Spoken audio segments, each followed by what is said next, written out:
everyone. You are listening to the Rachel Maves podcast, and I'm Rachel Maves, your host.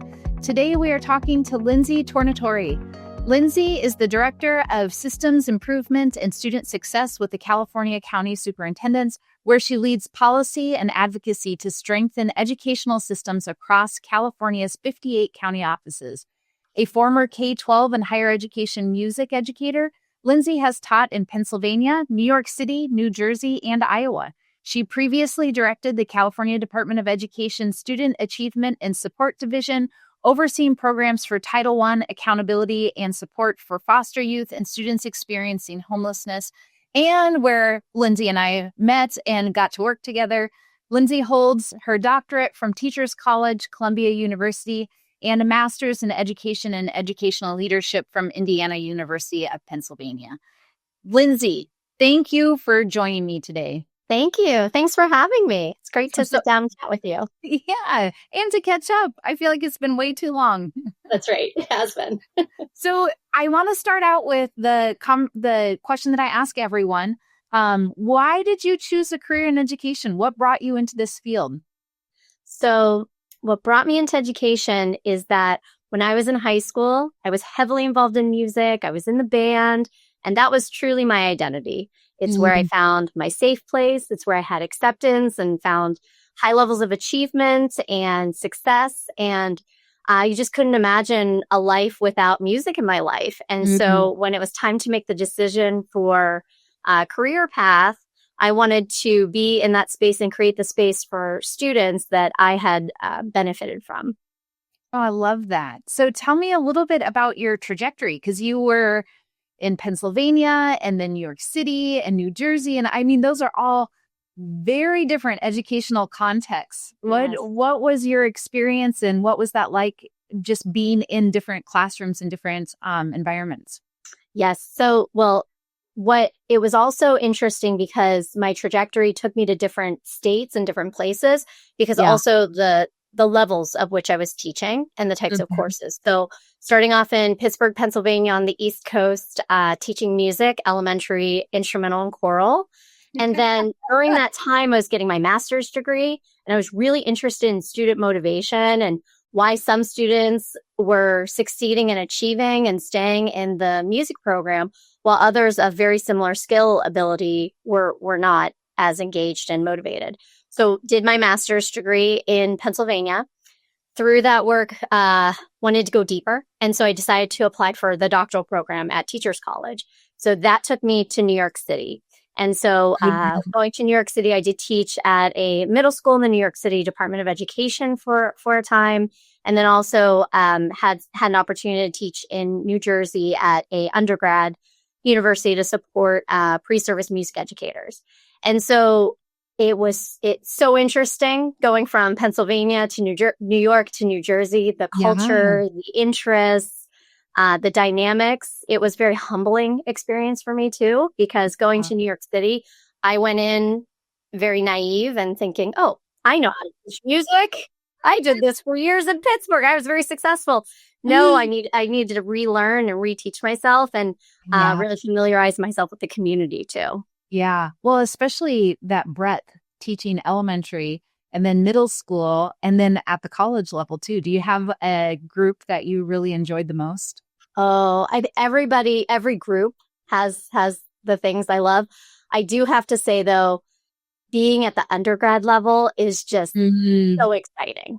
Being with young people who have their whole career paths ahead of them. Yeah. I think that was a really, really great energy. Oh, that's sweet. I love that. So you've also had a lens being in the K-12 system, higher education, and then leading work at the state level. And now you're supporting county office work in the state of California. Just with all of those different perspectives, Lindsay, when you think about the education climate and culture context right now, what is it that really keeps you up at night or you find that's weighing on you? Yeah. It comes back to student belonging and connectedness to their schools. And thinking about my own experience too, I felt connected, safe, motivated to be in school because of the connection I had with my high school band director. That was my adult that cared for me, that I felt connected to at school and that I could go to in a school where I had a graduating class of 400 plus. And so when we are thinking about where are our students, are they coming to school, or continues to be a huge priority around reducing chronic absenteeism. Chronic absenteeism rates have dropped, which is good, but we're still not where we were pre-pandemic. And so that continues to be a priority of the county superintendents who I support, and then of course of the state.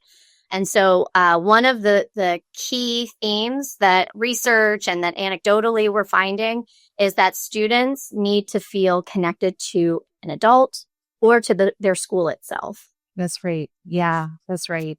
When you think about chronic absenteeism and the issues that we're facing there, what are one or two ways that either the county offices, your organization, what you're hearing from districts are looking at moving forward to address that barrier? Sure. And actually a couple of themes. So obviously the parent, family, community engagement piece is the most critical. And I've heard so many interesting examples out here in California of people doing different things to meet families where they're at, to really encourage them, and to really understand what the challenges still continue to be to get kids to school. One of my favorite examples from one of our counties is they had a radio ad campaign where they were giving an incentive for parents to get gift cards for gas. They were tagging it as gas to go to class. So they were supporting that. That was an initiative, and they had radio ads for it so that people in the community were aware.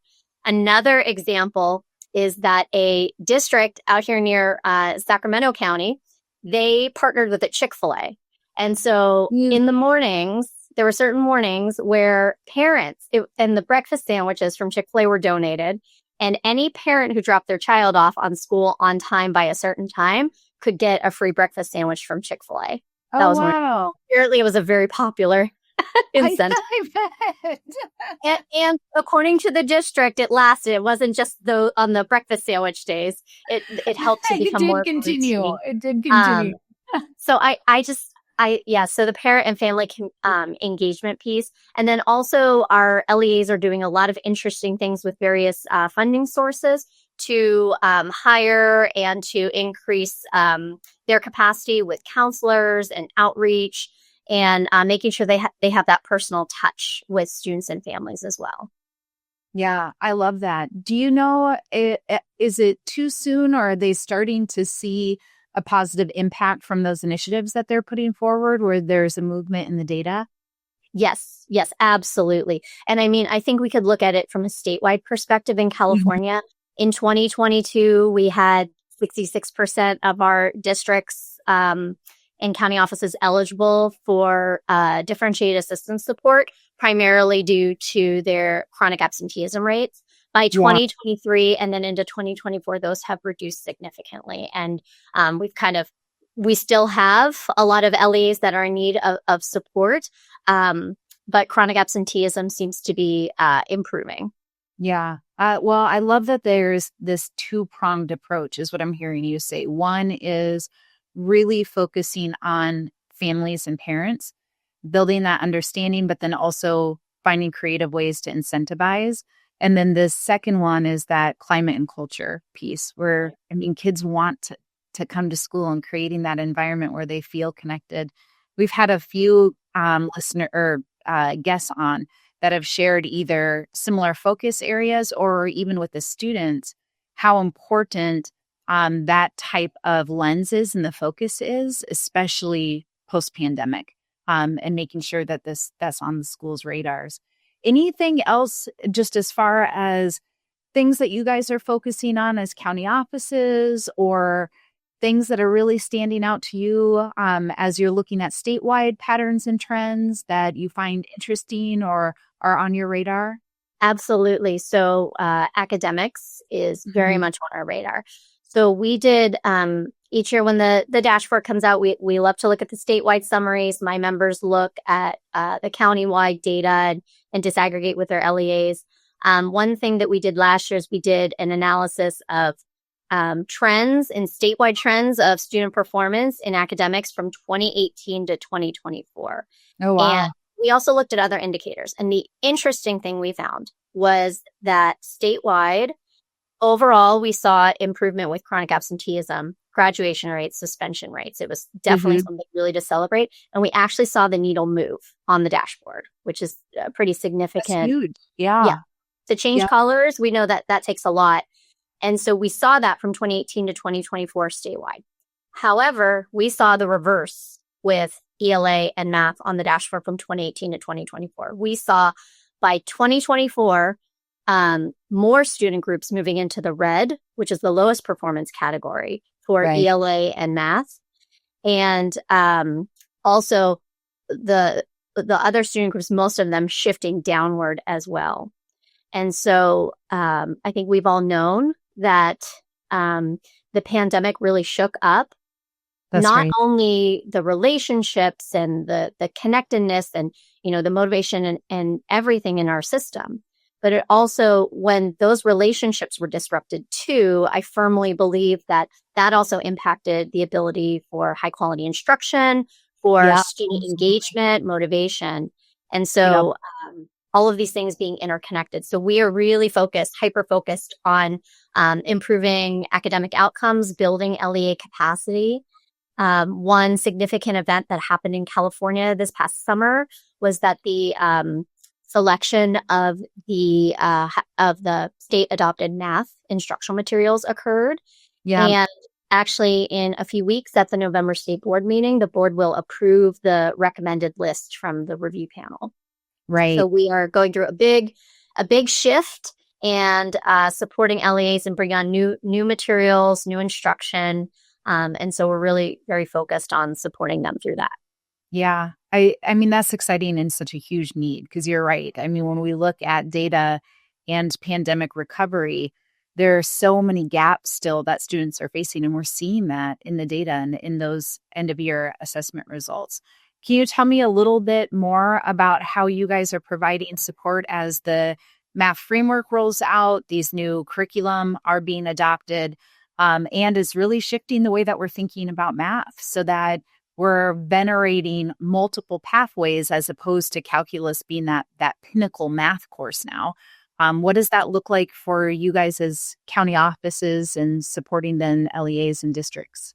Of course. So, and Rachel, you know better than anyone, when you know one county office, you know one county office. And so each county office, right. Our great former county superintendent of Solano County, Lisette Estrella Henderson, used to say that all the time, and her quote will live in infamy. But this is so true. I mean, it really is. And for our listeners that aren't in California, California serves a little over 6 million students, 4.2 million that are assessed in the normal end of year assessments. And with the vastness of the state, have 58 county offices.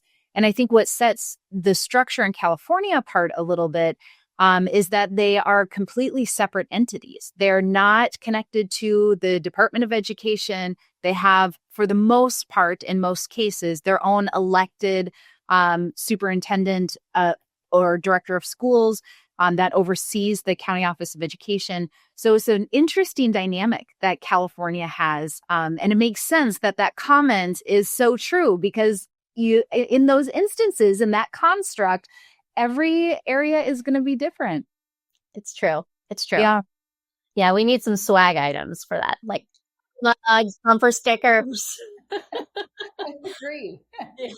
Well, so within that, in the local context, what to individual, because county offices vary in size and capacity. That's right. And obviously their LEAs vary as well in the needs. And so, the things we are doing statewide, another very important group in California is our Curricular and Improvement Support Committee, otherwise known as CISC, of which Rachel's very familiar. And CISC has a math subcommittee, and they are doing a lot of work to prepare guidance and support within the 58 county offices so that they can go out and support their LEAs through the selection of which math materials that make the most sense for their LEAs, And then Yeah. also supporting high quality implementation of those materials too. Yeah. Yeah. I think that's critical. I mean, it's one thing to have a curriculum, but to get really clear around what does the success criteria of the implementation look like and how do you provide support? I think that's the piece that is very often overlooked. Yeah. Yeah. Yep. That's great. So as we wrap up with our final question, Lindsay, what question in education are we not asking that we should be? I think we are asking, we need to ask it more and more with more intentionality and as we're talking about supports for students and supports for schools generally, specifically, I think we need to be asking, and what are the supports that we have for the adults in the system to ensure they feel supported and also connected to their school, to their classroom, to their work, and have what they need to succeed, to provide and create those conditions so that students can achieve. Yeah, I think we often forget that that there are adults within the system too that went through all of the same things and are giving everything that they have to try to move these needles, and it takes a toll. We see that in the data too, right? Retention rates, teacher burnout, Yeah. harder and harder to get people into the field. I think that's an important piece. Yeah. Yeah. Well, Lindsay, I appreciated our time together. Thank you so much for carving out this space to have this conversation with me. It's always good to connect with you. Of course. Thanks for having me. Just a reminder, the fall is a great time to check in on the emotional climate of staff, students, and families. Parsec Reel is an AI-powered platform built for gathering input across your community. Our platform's ability to engineer questions for all audience types, reading levels, and in multiple languages grants accessibility to students and families who previously may have been unable to add their voices to the conversation. To learn more on engaging your whole community through valuable feedback, check out parseceducation.com.